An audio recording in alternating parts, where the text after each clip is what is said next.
everybody, it's Brett, the voice of Reese, the Masked Wonder. Hope you're enjoying the show so far. Make sure to check out all the content that we're pumping out on our website, flashfantasypodcast.com. Now let's get down to the action.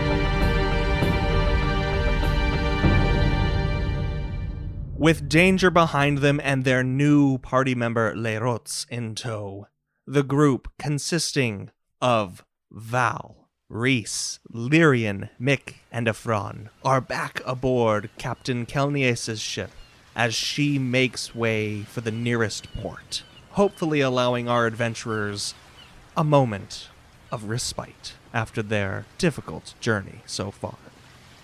So, you know how ships would hunt whales and they would have the carcass of the whale like just strung up on the side of the ship? Yeah. That's kind of the position that the lizard is in, except it's being constantly fed and, given sustenance. That's so cute. But Lerots is aboard the ship with the others, and Captain Kel'nias is at the helm. Takes us up there with her on the poop deck. And you are all free to go about the ship for a good amount of time. You've made it out of the little bay where this island was, and even peering behind you to look back at the island. For a few minutes you see nothing but mist, and then a few minutes more after the mist is cleared, the island is completely gone. Lerots is totally seasick and is currently vomiting over the end of the ship. And he switches between vomiting and turning to his lizard, who he only calls Lad, by the way. This lizard does not have a name. He goes, Lad, there was a reason I never joined the Navy. You're vomiting off the same side of the ship where the lizard is? He is literally throwing up. On. He's not throwing up on the lizard. He's he's offset from the lizard, but he's talking to the lizard as he throws up. The people in the canna rooms just see this putrid vomit coming down past them. Visceral. Ephron is, he's found a quiet little corner of the ship, took a little nap. He's doing a little wood carving, doing his thing, taking it easy. Ammon and Noah have told me, but why don't everyone else just let me know maybe one or a couple things that you do on the rest of this journey? It's a few good hours. It'll take it to the rest of the day. Val would like to practice intent. Anything in particular? It's quite a broad field. That is a very broad field. I think he's trying to become more familiar with it so that his success rate might go up a little bit. I think he'd focus on super basic, easy things right now that he would normally do through, use of magic, but trying to manifest that through intent. So, creating, an illusion of a toy cat and then attempting to make that reality. Right, okay. And you'll spend all these hours doing that? Yes, I will. And if I can sit by Ephron, if that won't annoy Ephron, Val will sit by Ephron while he carves his wood. I mean, if Ephron will engage, Ephron's not like, F you, I'm carving my wood. He'll, while Val is practicing his intent, Ephron will kind of, almost absent-mindedly, tell stories of home. Just what it was like in Amara, some of the ins and outs, the trouble he got into as a younger man, and, the people that he met on his merchant trips and such things. Just, casual conversation, but not super important. So if Val is, concentrating on intent, it's not like Ephron's going to be offended or anything. Val will eat it up. Reese, as soon as he steps on the ship, I mean, if you guys are kind of off doing your things and Lerots is off the ship vomiting and kind of taking care of himself, you probably don't see Reese the rest of the time, aside from him climbing the mast and carrying boxes. Like, he is just trying to do everything that the sailors are doing. He is loving this. You see him, he's actually kind of redonned his sailor's garb. He's probably arm wrestled at least half a dozen of the sailors. And really through it all, he's just kind of reminiscing back to his early days in the Wardens when it was very structured, organized, and he finds a good depth of purpose in it. And he's just enjoying life, trying to talk to the sailors as he can, but again, they probably only speak Kinlish, so he's trying to, pick up words here and there, but that's what he's doing. Is it just Reese's face that is this, bastion of holy radiance, or is it any part of his body? Like, if you took off your gloves? So like I said, when Mick came down and saw me arm wrestling the first time, it almost looks like there's fractures in his skin. They're small, where old wounds have been, and then a few times there are purposefully tattooed areas where it does shine through. So it's clear that it's there, but it's not as all-present as the face. Gotcha. All right. Wonderful. So I guess for Lyrian, he is taking the time to take some notes about everything that's happening and actually just take a moment, because he hasn't had much time to himself ever since he had that, I guess not necessarily to himself, but not much time to do a lot of reflection or inner thinking, and because he had the surgery from Luca and he woke up and was then on the ship, a whole bunch of stuff happened. So he takes that time to take some notes and to actually go through some of his stuff, in which he finds a medicine bag. And Lyrian recognizes this bag. It was just attached to his pack. He didn't notice it before, but this medicine bag was the one that Luca had. And he kind of gives that a look and ponders about Luca and what Luca did for him. He looks inside and he finds a folded piece of paper, and he opens it and starts to read. So he sees it's actually a very small note. It's pretty short, and it just says, "I cannot trade one more person to slavery. You need to go find the mock and mute him out. If there's a way out of here, I'll find it. Not. I trust you and Reese to save our friend, and I don't think there was any coming back from me. Luca." Actually, there's no name on it. It's in his freaking thing. I wonder who wrote this. So there is no name on the note, but it's in the pack. It's just kind of hidden there. Lyrian, just a bit taken aback, he folds up the paper and he puts it actually inside one of his, almost like a journal sort of thing. He has multiple books. Some are for research, some are for recording his personal journey. And in his personal journey one, he puts the note. And also in this medicine bag, he notices some things that aren't necessarily medicine, but some poisons instead. And he realizes at least one of them was the poison which Luca used to make Lyrian unconscious after his surgery. Other than that, Lyrian is, after he takes all his notes and everything, he actually goes to some of the kin and tries to learn more about the language. Yeah, he can pick up little bits and pieces, but over these hours that this journey is, a lot of them are pretty busy with their own tasks about the ship and only offer you a few sparse words. Okay, Mick immediately goes to find Medic. And do I find her? Is she in the crow's nest? Medek has not left your side. Oh, great! Okay, cool.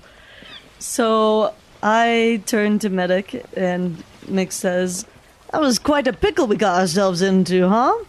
And are you speaking in Kinlish or Fellish to her? Probably Kinlish, because that would be better for her, right? Yes, it would. Yeah, I'm speaking in Kinlish.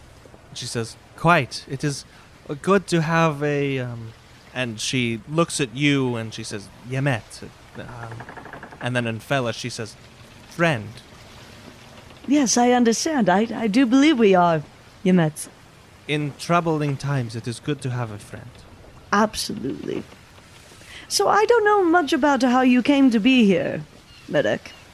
I do not know much either. I scarcely remember. The only thing that plays over in my head is a poem that my brother taught me when I was very young. This is a strange song, a funeral song that we kin sing sometimes at the end of our lives, or the lives of our loved ones, I should say. I do not know why it plays in my head so often. I do not remember attending a funeral. I do not recall someone I love dying before I was here. Perhaps it is being sung for me, and I am hearing it beyond this realm, and I am the one who has been killed. But I do not know.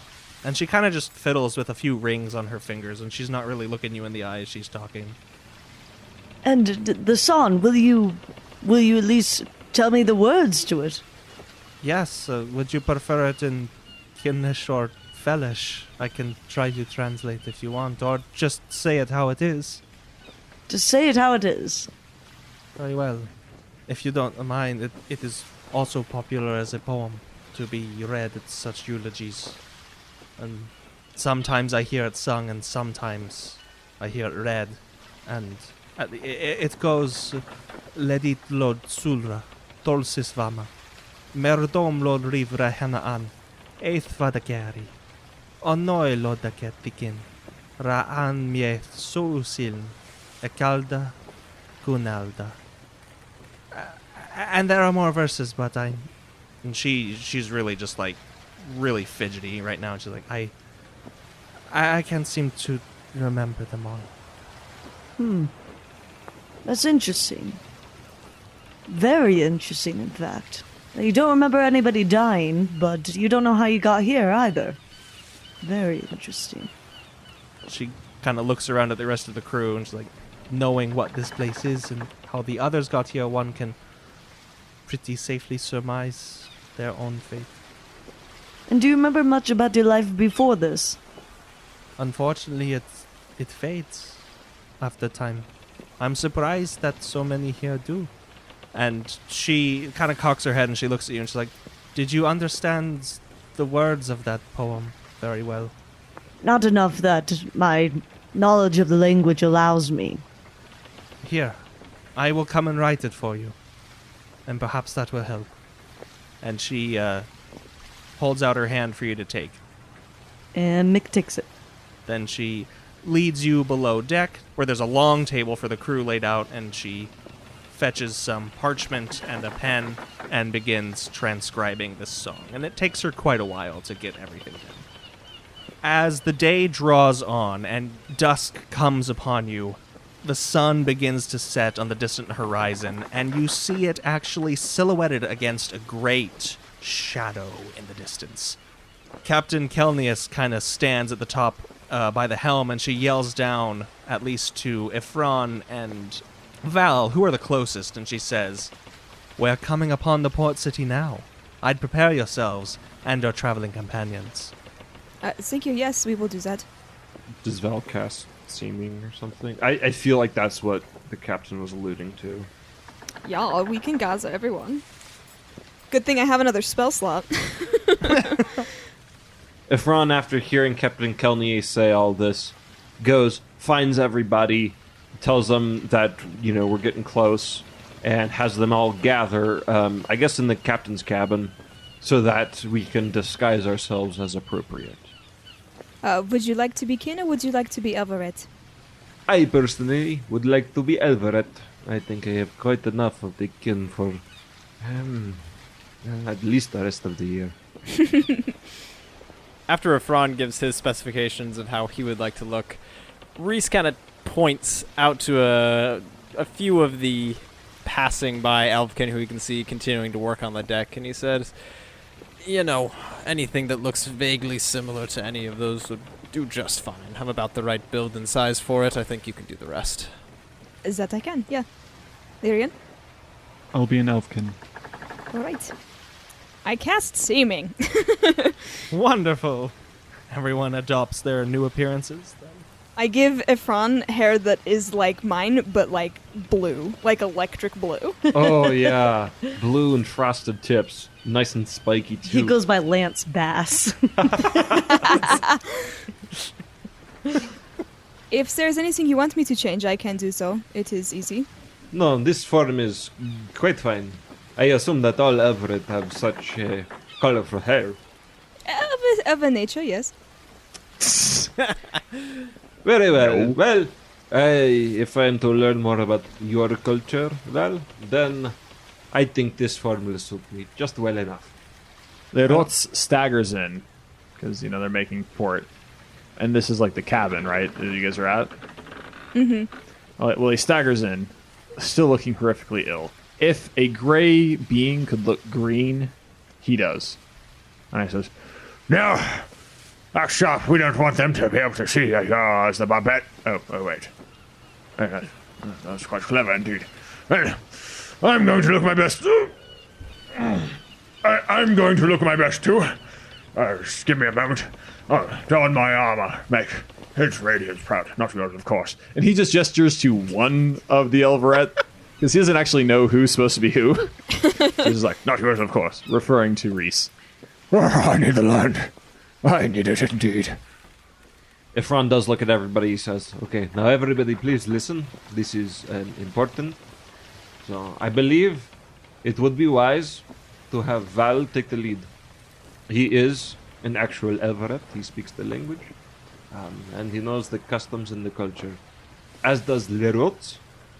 However, Lerots, you look a bit under the weather, as it were. You can say so. I've let out more of my body weight in the last 6 hours than I have over the last 64 years. My point exactly. So, All I'm going to say is don't eat a heavy lunch before going on a journey, particularly by boat. very well. Val, are there any questions that you have for us? It might be harder to communicate with each other discreetly when we are on land. I don't see why. Discreet is the thing I most am. But continue, Val. Sorry to interrupt. I'll teach these all whippersnappers. I don't know that. Can you define the discreet for me? Indeed. Not taking up everyone's attention. You think that I don't know how to be discreet? Oh, goodness gracious me. Now, Lerots, discretion may be one of your talents. Perhaps your reputation precedes you, so perhaps it would be best to not speak. Are you implying that someone might be able to recognize the sweet cadence of my voice and Yes. realize who I am? Yes, that is exactly it, and that could be good or bad. As Captain Kel'nias said, it was one of your own men who betrayed you, which I am sorry for, but perhaps there are others who would sympathize with your lieutenant here, so... Well, let us agree to disagree about it being one of my own men. But, if you would request, if I've been here 800 years, who knows how long these other fiends have been. Some of them servants of Vael, no doubt. Anyway, I'll try to keep myself under wraps. Discreet is the one thing I can be. Very good, very good.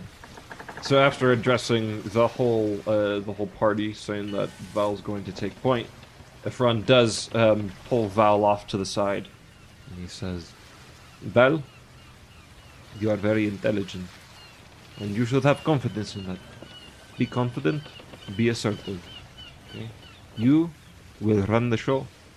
It may feel like a lot, but you can do it. You can do it. We are with you. You must keep your wits about you. We do not know what kind of people are in this realm, and they probably are not as understanding as Captain Kel'nias. Do not worry. You'll do fine. But confidence, you are in charge." Thank you, Ephron. And Reese kind of just walking up at the end of this little pep talk. And, of course, we do have the support of a legendary general. He kind of says a little sarcastically, motioning towards Lerots. So I don't see how anything could possibly go wrong. I think we will have our work cut out for us. Is it safe to assume that at this point we're coming into port? Yes, as you step out and look in front of you, the sun, like I said, is still setting. It's actually behind these small mountains now of this sizable island, and there are just ships abound. There are huge masts and unfurled sails of hundreds of colors just dotting this large harbor, and you are making way for this nice little spot for your ship of the line. I guess little is not the right word because you're in an enormous vessel. With a But- big A lizard on the side. This settlement kind of just, there's all these houses of brick and mortar and then wood and like fern roofs and then sort of a primitive cement construction, everything just stacked on top of each other in a beautiful chaotic mess. And it goes up the mountainside with these huge trees on either side of it, like a favela almost, just stacks of different houses and homes of all different shapes, colors, and sizes. And that just as easily describes the populace here. You notice at first a predominant amount of kin. However, the closer you get and as the ship comes to a halt docking with this port, you notice that there are also plenty of humans walking around, and even a few sanguine. Val just curses in Kinlish as, another wasted spell. Oh no, That's the second time I've done that today. So you've mentioned how it all looks there, but kind of like the general vibe of it, like, does it feel like a grungy, rundown place, or is it like well upkept? It looks like a place you might want to live despite the people who are living there. No.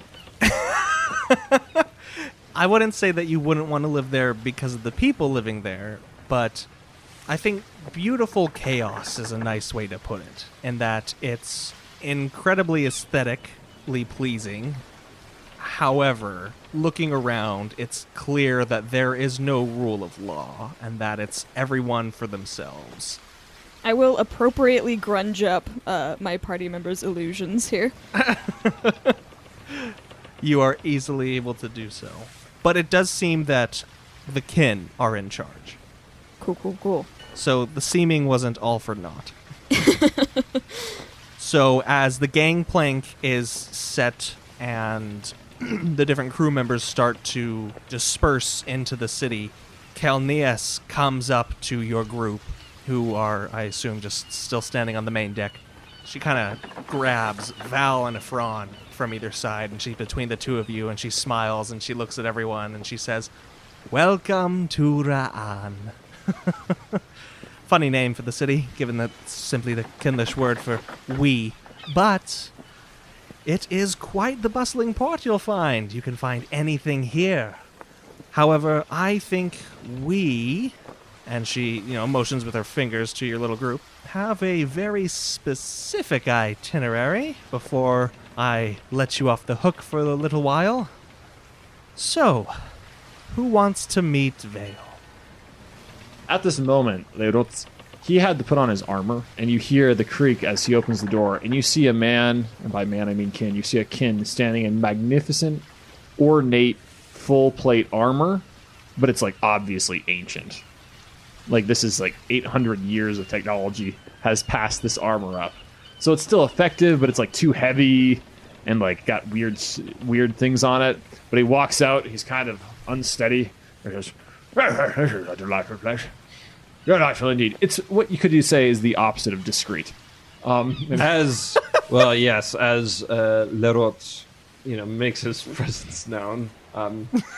Efron just leans over to Lyrian, who's standing right next to him, and says, "Yes, a true master of discretion," and rolls his eyes. And as Lerot approaches, he just elbows one of the people who are disguised as an Elveret. I wouldn't open your footlocker. I got a little bit sick in there. I'll clean it out later, don't worry. Good thing that I didn't put much in there. I'll be the first to say it, Lerots, I don't think this is going to work. What about you would have me go into enemy territory? Not protected. My good sir, I can withstand 100 blows in this here armor. 100 blows it saved me from, and 100 more it will. And you would have me go in there unarmed? Here, take this. And Lyrian takes off his cloak and gives it to Lerots. Okay, it covers like all of his shoulders and then down to like it's like a half cloak on him. A fashionable accessory indeed, good sir. Thank you for that. This should really be quite the addition to my kit. And he just slaps on his helmet, which has got like a big sun right in his forehead. He's like, onward, shall we? and then he just kind of topples over because he's still like horrifically seasick and unbalanced. So he like falls over and he stands back up and just, I'm ready. Where is my lad? Don't throw up on that. Oh, no, I'm fine now. I'm fine. There's no more problem. Let's just get off the boat. Get off the boat. And with that, we all get off the boat. Right. The gangplank kind of creaks as Lerots goes across, and you almost hear a little snap, but it's fine. And Kel'nias starts leading you through the city of Ra'an. Lerots is going to jump on Lad because he is very sick. So the sailors did untie Lad from the side of the ship and hitched him at the end of the dock. So Lad is there, but the streets are quite narrow. In other words, not big enough for Lad. Preparing to mount Lad, he actually looks up and he says, You know, probably won't fit in, let's be honest. Well, my armor is perfectly discreet. Lad here isn't. Stay here, boy. I'll be back. and he offers him a nice chug of water for taking a swig himself. He's still got his gourd. Seeing Lerots giving some water to Lad, Reese just walks up behind him, claps him on the shoulder. Lerots, when's the last time you've been to a city? I mean, I know obviously more than 800 years, but how does it feel? The people, the movement. You've been on that island for so long by yourself. Well, to be honest, it's, they say 800 years, I say 6 months. Seems about the same thing to me. But, well, most of my time was spent in military camps, and boys, if you think a city is chaotic, you should go into a camp. Believe me, I do understand. You look like a military man, I could see by your posture. Truly aspirational. None of these others, slack-jawed, undisciplined louts. You, on the other hand, strong, sturdy, dependable. I like that. Best of all, not human. Even if you do look like one. But Yes. you make a pretty impressive kin, I must say. I can vouch for the humans among us, but all of us are quite capable in battle. We've seen our fair share, and I, quite honestly, am excited to see you in battle. No, I can't wait for a good battle. I haven't had a good fight in a while. It's always just fighting animals, and there's no sport in that. Poor things. Well, we should probably catch up to the others. They're getting a bit further ahead. So, Kel'nias is leading your group through the city, these winding streets. It's easy to get lost, but you're all able to sort of keep your wits about you and keep close on her heels. And eventually she comes to a rather unassuming part of town that is much less active. Even saying there are half as many people here would be too much. The few that are seem to be still stationary. Sort of on guard, as it were. And those that do scurry about do so with their heads down, with their cloaks pulled over their faces, and keeping to themselves. Kel'nias and your group stands out like a sore thumb. And as she brings you to a large manor at the base of a hill that is then just covered in this favela architecture, she says, "Well, anything you ought to know or such? I mean, I don't suppose any of you have met a reality before." Not that we know of. No, but we have met Vaelors, who I figure are probably more unpleasant than a reality in general, though Vael has quite a reputation. Yes, a reputation that you'd be well to not mention. Shall we? One question. Oh, yes, Reese. From your best guess, can you surmise what his disposition might be if we go about asking for this shard? Well, I don't think anyone's ever done it before, and I'd be quite interested to see the results, but I wouldn't want to be in the same room, if you get my drift. And a quick favor I must ask before we enter. Maybe don't mention this meeting to the rest of the crew. You know? Well, discretion is our strong point. At Indeed. least for one of us. He says, looking at Lerots. You're just like twisting that dagger. As a very quick aside, Fran looks at everybody and says, Lyrian, I believe you said you were a prince in the world you came from. Then you know courtly ways, you know how to be very polite. However, the rest of you, he says, looking like right at Reese, and then at Mick, you do have your charm, but I must stress that it is important to be respectful. Vael may be cooperative, however, he may see fit to put us in our place, as it were, should any of us act irrationally. So please, I would ask that you be respectful, and maybe perhaps we do not joke around with him, as it were. Say no more, Ifran. I get your drift, and I will remain silent. However, I suggest that you take the lead in this case. No, as a human, I do not think that would be wise. I stand by my decision on the boat. I believe Val should take the lead. Kel'nias looks at Val and is like, I see no problem with this. With that, we open up the old door and walk in. As you all enter the estate, it's clear that once you walk in, it's much bigger on the inside than it looked like from the outside. And also different for each and every one of you, for you find yourselves completely alone. If you turn back over your shoulders, you see nothing but an endless hallway with the same architecture that you see before you, each one, like I said, unique. We'll start with Reese. Not gonna lie, I was really rooting for me, but let's see what you got, Reese. You see blue and gray carved stone, ornate, hard, right-angle symbols on each of them. Same thing on the floor. However, these rivets, as they were, are filled with specks and bits of blood. Dried, liquid, wet, all kinds and all colors, flowing from the countless bodies that lie limp against the sides of this hallway, leading up to a strange dais of the same colored stone where a large, menacing throne is. Atop that throne is a simple man, a human, it would seem, in clothes that look more akin to those of Captain Kel'nias's, sort of a loose-fitting, piratey garb. All right, so you said there's like a hallway leading up to this dais? Yes.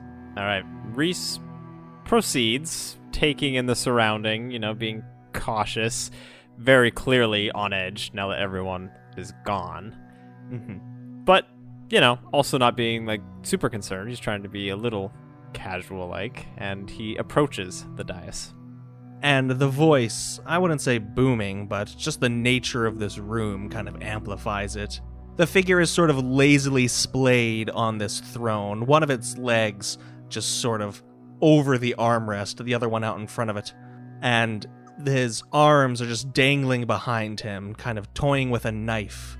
As he looks at you approaching, he speaks and says, Relan, dear Paladin, Asamar, what brings you to my halls?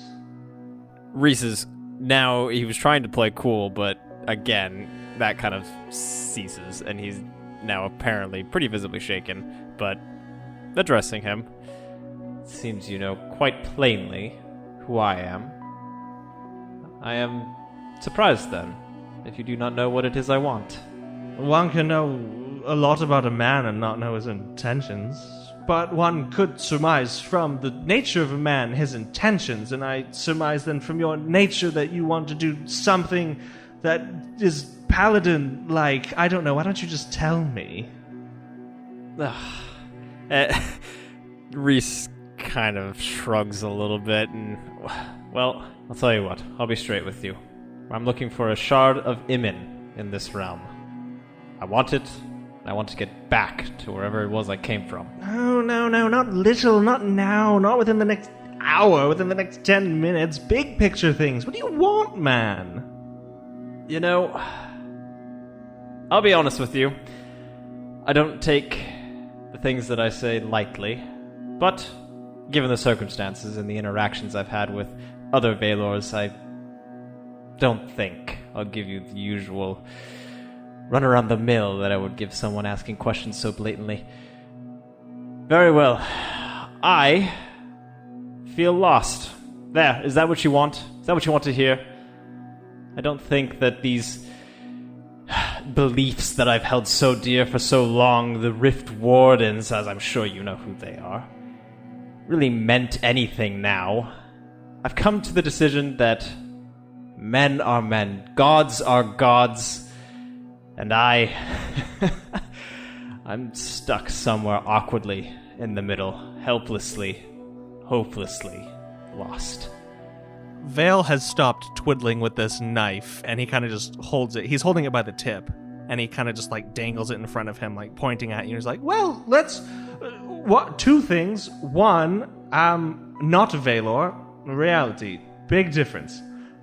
Second thing, good gods, man, I'm not your priest or your father. You're digging a little too deep for me right now. I just want to know one thing, and I don't think you quite know what it is either. And he takes the knife that he's, holding aloft, and he tosses it, and it sticks with this little right in front of you, and you see this corpse that it lands in, and it sticks right in the head.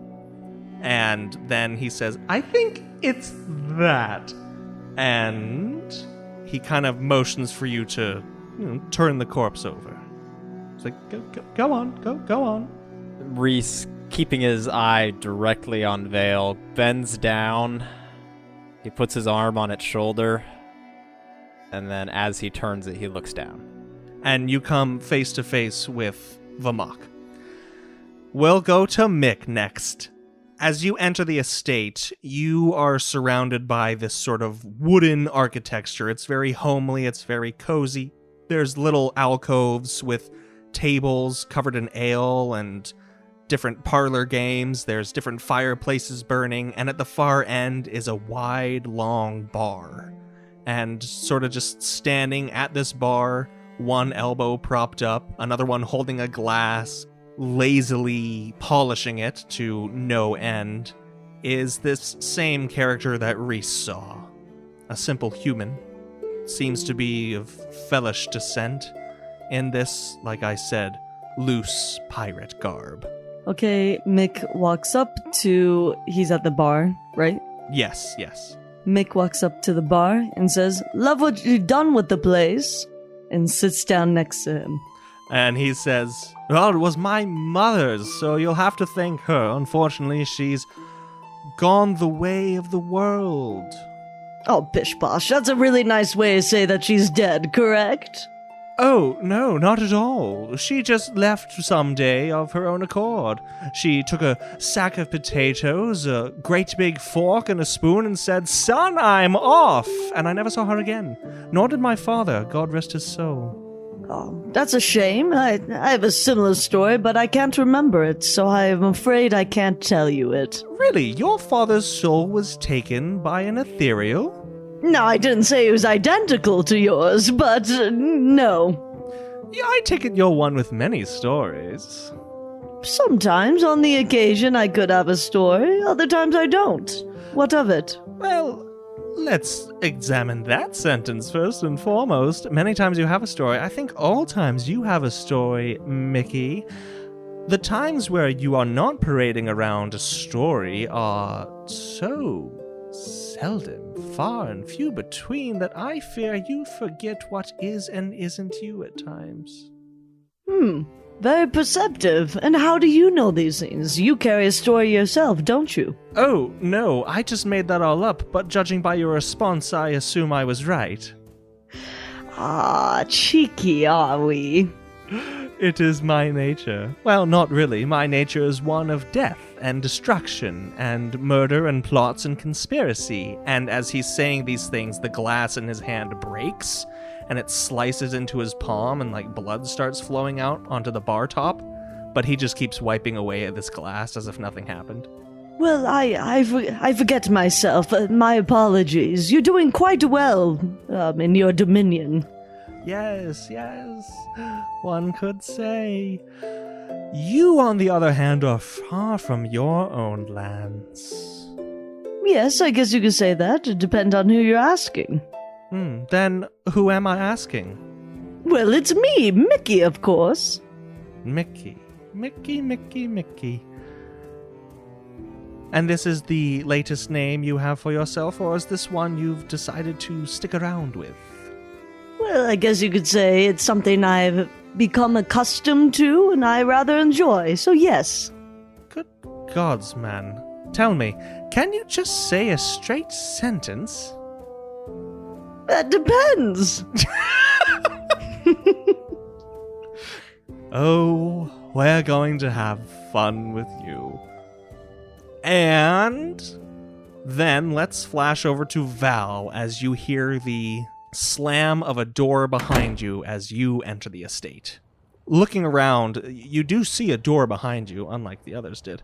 And the estate looks like it did, except you're just all on your own. As you sort of jiggle with the door, it seems to be properly and firmly locked. And even if you deem so as necessary to stoop down and peer through the keyhole, you see nothing but blackness and not the well-lit streets that were outside. Looking ahead, you see a haphazard office, sort of in the air of a portmaster or some sort of port authority, where behind this large desk covered in charts and maps and tomes of different transactions and manifests is a man sitting with his feet up on the table, eating an apple, picking away at the core with his teeth. And he kind of looks up at you and smiles, the black and gold in his teeth all too apparent after years of rot and modification. And he says, "Welcome." Val just kind of takes a deep breath and sighs a little bit and says, "Well, so much for taking the lead." And very carefully approaches this gentleman. Tell me one thing before we do get started. What's your name? My name is Valmes. Valmes. Is your family's name? Sulisa. Interesting name, love. Here's how I see it. Going down here, if you don't mind me putting for a little scenario for you. Yeah? That would be fine. Yeah, perfect. Look, you are a kin. I don't like kin very much. Elveret even less so. You're all quite nosy. I think you get into other people's business where you shouldn't be. And that's coming from me, who literally takes over people's lives and commands them to kill other people. If that isn't invasive, I don't know what is. And I'm the one insulting you. So, you can gauge my opinion of you right off the bat. I can concur. You can concur as well. But I think we should get off on the right foot. And he switches the orientation of his feet up on the desk. Why don't you go on and tell me a little bit about just what exactly you want from a reality? Well, in the short term, we are looking for a 5 de shards of women. That would be nice. Would be, wouldn't it? Yes. Any, what else? This is a very large question. I suppose, what would you have to offer me? Oh. That's a good question. Not many people, you'd be surprised, not many people actually think to ask that. Everyone just goes on and say, oh, I want gold, or I want fame, or I don't know, some mundane shit. But here's the reality, and it's a little play on words there for you. I am not able to give you those sorts of things. Now, you have constrained my answer to some lower forms of speaking, and that now I can only say that what I can offer you, and that is a smart young lad you are. I'm sure you're tired of hearing that word from your new metal-clad companion. But I digress, as I often do. If you'll excuse me, I'm not quite in my right mind tonight. I am entertaining, let me think. 1, 2, yes, 6 other guests at this time. So if I'm not completely present with you, you will excuse me. Now, what I can offer you, Valmes. Oh, there we go. A bit of clarity. I think I can offer you the very same. Would you care, my dear boy, for a bit of clarity? Define clarity. Yes. Another good request. You have a quick mind about you. I don't think I'll be the one to outsmart you. If you do. Now, I offer you a glance into a world, perhaps yours, perhaps not, of possibilities. I think you've noticed your ineptitude when it comes to the art of intent. Yes, you Elveret, you Elfkin, pride yourselves, since birth, moving your little toy blocks around, sweeping the floors with a whoosh of your hand. Woefully underutilized. Would you like to see what you're truly capable of? What would this clarity cost me? Ah, you are too good! Oh, the cost. How about this? Nothing to peek, and then to touch will talk terms, eh? Can I insight check this spooky mofo here? Go for it. Okay, I don't feel very confident. Ooh, that was a good roll. 25. Vael is being sincere in his offer. Just sketchy AF. Well, yeah, he's Vael. I will look. Good. Then we're going to flash over to Lyrian. As you enter the estate behind your friends, you hear a crash behind you, and as you turn to look, you see a tree topple onto a pathway in a brightly lit forest. As you turn back around, there are leaves and dust floating in the air, reflecting in the brilliant rays of sunlight that peek through the canopies, but your friends are nowhere to be seen. Ahead of you is a twisted, knotted mound of wood. And atop this mound of wood, this ancient trunk, as it were, that's been hewn down, is a man, the same man as the others, with a little knife in his hand, carving away at a block of wood. And he looks up at you, and he just beckons for you to come closer, and then continues his wood carving. Lyrian approaches, and as he's coming closer, he says, "Vael, I assume." You would assume correctly. You're the bright one, aren't you? You always know where you are, always know what's going on. Ha! And what about now? Where are you, my friend? What's going on now? Well, obviously, there's something that you want to talk to me about, and I assume my companions as well, or you would not have separated us. No, you have it backwards. If you remember, you came to talk to me. I have been here all along, always will be. It's kind of the nature of things. Well, you are the reality here. Ha! True, in all senses of the word. However, what is reality for you at this moment, and he kind of just takes the knife off the wood and points around to the different trees and beautiful, beautiful foliage that's surrounding you.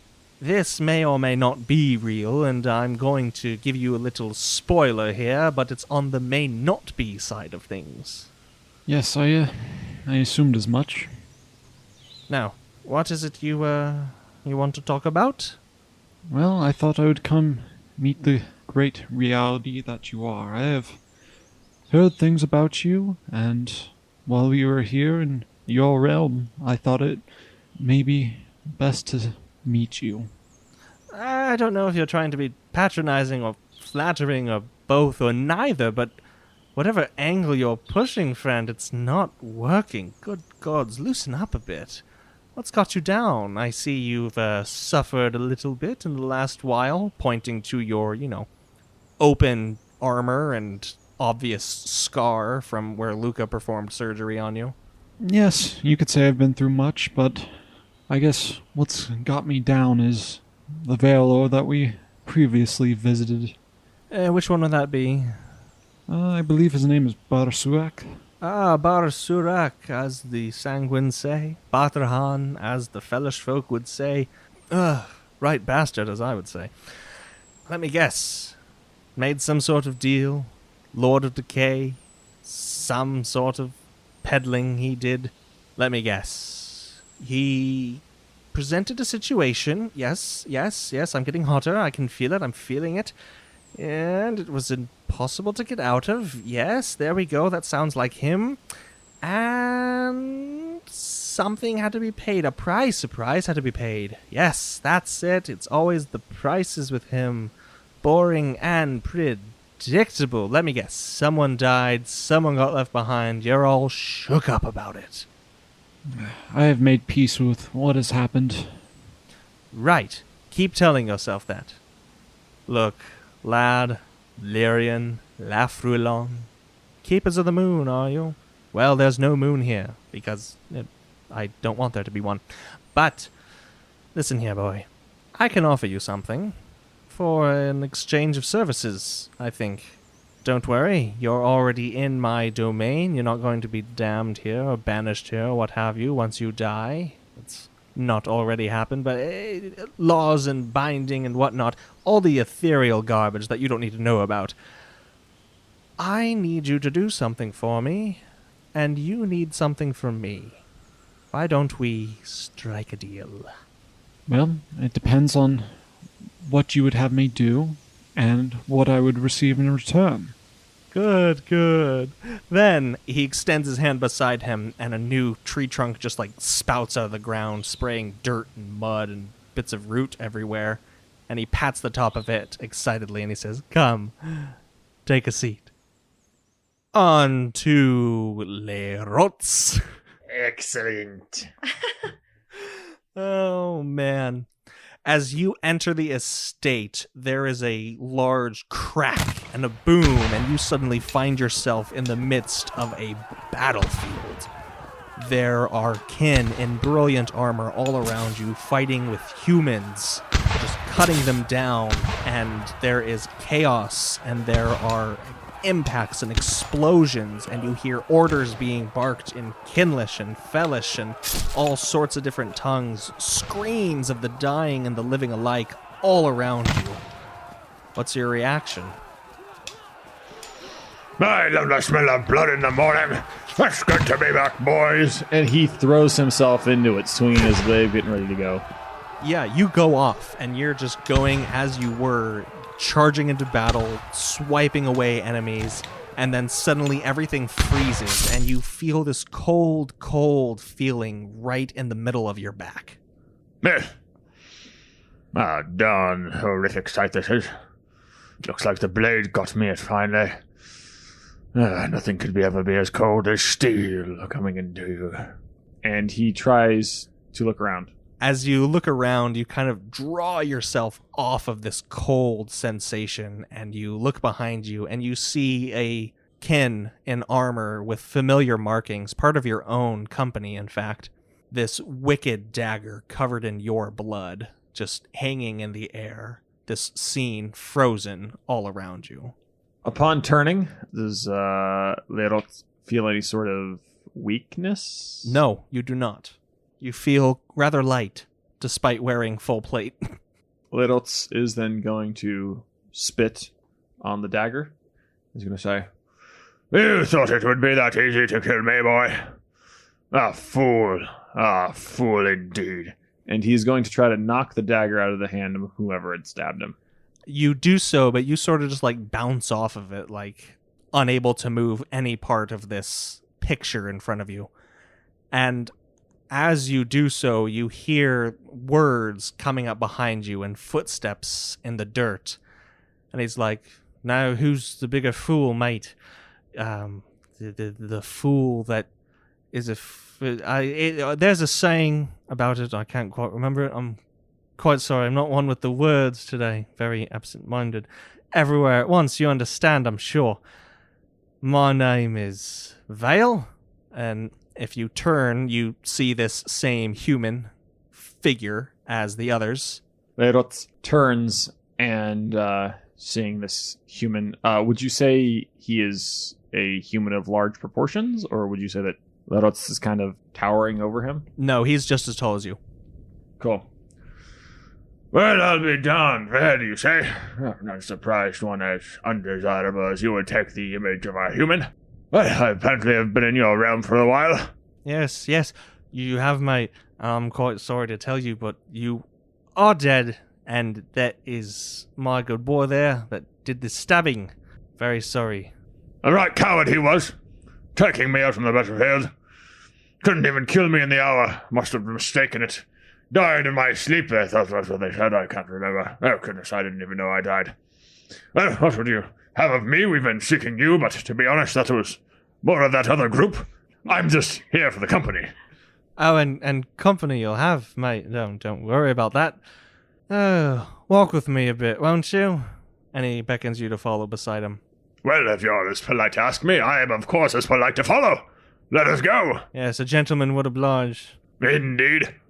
You've seen your fair share of war. You've seen your fair share of battles. You've seen everything, mate. You know what is on the world. You know what's below it. And I reckon that this new group of yours are quite ill-informed when it comes to these things. I don't want to keep you for long. I've got business to attend to. I have just a simple favor to ask of you. One quick favor, if you'll indulge me, just for one moment, mate. Well, traditionally I try to avoid you, but I did call upon your house, so asking a favor, it should be the least I can do. How can I help you, sir? Yes, being as hospitable as I am, allowing you to enter without grinding you into pieces and spitting you out bit by bit.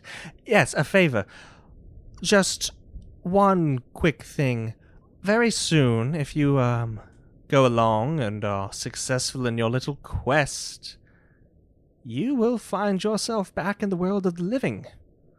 And at one point or another, whether you're still with this group, I sure do hope so. In fact, I would admonish you to remain with them for as long as you can. Aid them in their ignorance. All right. When you reach kin lands, you will come upon the great city. And when you do reach its borders, when you walk its streets once more, you may not receive a hero's welcome, no, but you will be remembered. And when that time comes, I have one simple thing to ask you. And we'll cut to Ifron. As Ifron comes to inside this quote-unquote estate, you see great fields of tall yellow grass all around you, a very clear trade road in front of you. You feel suddenly laden down, and as you adjust all your packs and sacks and satchels and arms and armor, you realize that you are in fact wearing a bunch of this stuff. And behind you is a rather large cart pulled by a donkey that is also heavily laden down with these different trade wares. And you see, a good ways ahead of you on this now all too familiar road that runs the course from Emera across kin lands and into the Demlik nations, you see a man coming toward you, swaggering about, dressed like a strange pirate, quite out of place in this savannah-like environment. But how far off is he? 30 feet. Oh, okay. So, you can talk loudly and hear each other. Yes. Okay. Greetings, friend. It is a beautiful day out. It is a beautiful day. What is the news along the road to Ilia, huh? As good as one could expect when dealing with Vaelors. And how was the road for you? I'm quite well, yes. Fit and able, but lost, alas. It has been quite some time since I have been here. Oh, that's rather unfortunate. I was hoping you could give me a little, and he kind of looks about and he seems confused. It's like I was hoping you could give me a bit of direction, one way or another. Can't quite find myself. I can give you any direction you like. I know Egadon quite well. However, I doubt that you could not navigate this place on your own. Oh, why do you say that? What makes you say that? I'm obviously a stranger in these lands. Look at me. I'm so out of place here. What's going on? Yes, a stranger indeed. Or perhaps it is I who am the stranger in your home. I do not believe that I am in Imera right now. Interesting insight. Shall we drop the charade, or would you have me sell you something? Very well. No fun. And 1 second, everything is just pitch black. And you seem to be standing in like an inch of water all around you. Just ambient light from no source, all covering you and this character in front of you. He still looks exactly the same. He's like, there. Are you happier now? Better? Is that you enjoy this more, I guess, than your homeland? Well, you did not tell me that my feet would get wet. So, had I only known that, perhaps I would have longed to stay more in Imera. But here we are, and I suppose here is a good enough place to have a conversation. What can I do for you, friend? You were not always a smartass, and now you are, and I like it. I'm not gonna say anything against it, but you and Mare, it's not really you. You know, you're the trade folk. You're the upright. I don't know. There's something about you. It doesn't fit. But to each their own. You're growing. Proud of you. What you say is correct. Perhaps I was not always so cynical. But you see, perhaps I have simply been away from home for too long. Been away from the fair folk of Imera. The more I travel, the more I talk with people, the more they seem to not want friendship. They seem to exploit those who they perceive to be beneath them. And so, perhaps I have become a little more calloused in order to not be exploited. I'm sure you understand. No, I do, right, crying shame it is. Tell me, does this form suit you? And he just, beckons down to himself. It suits me well enough, if it suits you. I am sure you could take many different forms if you would so desire, but... It is rather uncomfortable. I could do something a bit more, and his voice begins to change, and then he just sort of morphs into this perfect image of Magister Morden, black and purple robes and all, oily hair, pockmarked face and everything. I could take on something a bit more familiar, or at least a more recent, if you so desire.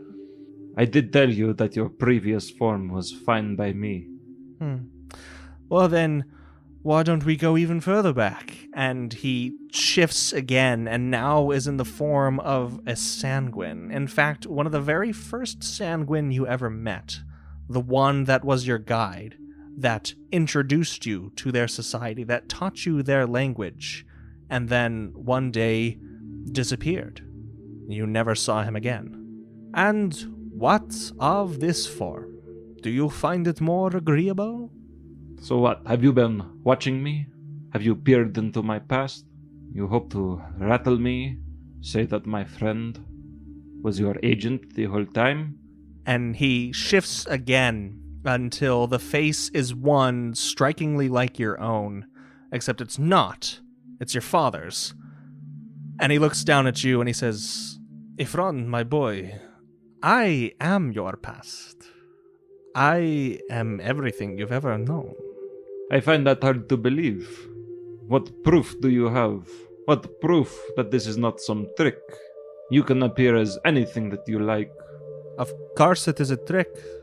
Does it make it any less real? And he reaches into thin air and grabs like a pewter cup, and then reaches out again and from nowhere grabs a pitcher of water and pours it, and then sits down, and suddenly there's a chair beneath him, and he lays down the cup and pitcher on the table that is suddenly in front of him, and he flicks on a little candle that suddenly appears behind you, and then you notice as you look around that you're in your childhood home, and he beckons you to sit across from him.